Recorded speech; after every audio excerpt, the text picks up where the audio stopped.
An analysis of Nathaniel Hawthorne's Young Goodman Brown. Please view this lesson only after having read the story within the textbook itself.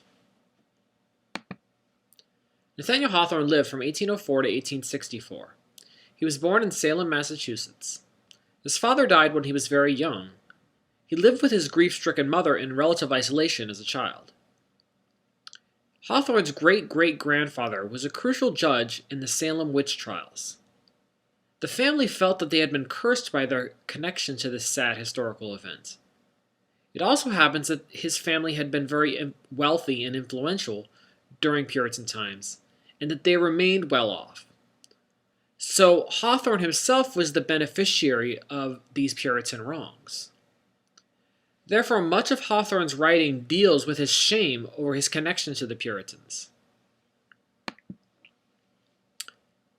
Hawthorne had a hard time making money as a writer, so during much of his life he held government-related jobs.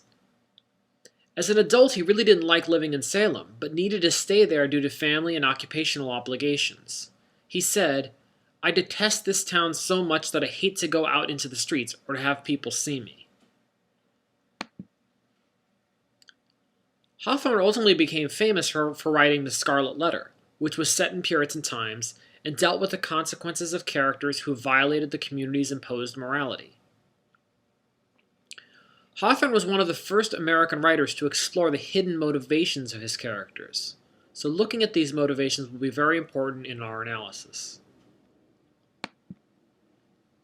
The short story emerged as a genre in the early 1800s. It was influenced by the commercial rise of publication and the emerging popular magazines of the time. Many of the early short story writers were published regularly in magazines of that day. The short story as a genre was popularized in America before catching on in Europe. Edgar Allan Poe argued that the short story as a genre should be unique from a novel and that it should aim for a compact form that can be read in one sitting. Nathaniel Hawthorne, Edgar Allan Poe, and Washington Irving are three of the key early writers of short stories. Hawthorne's beliefs. In Hawthorne's words, the author has provided himself with a moral, the truth, namely, that the wrongdoing of one generation lives into the successive ones. We can see these ideas reflected in many of Hawthorne's stories, particularly Young Goodman Brown. Hawthorne held a dark view of human nature. He felt that people are inherently self-seeking. Some would interpret this as saying that humans are inherently evil. This implies that the world is a relatively bad, unhappy place. The supernatural in Young Goodman Brown. In American literature, the supernatural tends to come in when there is a problem in bridging the present legitimately with the past. This can be seen with ghosts or other spiritual forces in Hawthorne's writing. We can see this within Young Goodman Brown in that Hawthorne introduces the supernatural, the devil, in his critiques of the Puritans of the 1600s. Commentary on Puritan hypocrisy in Young Goodman Brown. Hawthorne's family history surely played into his motives for writing this story.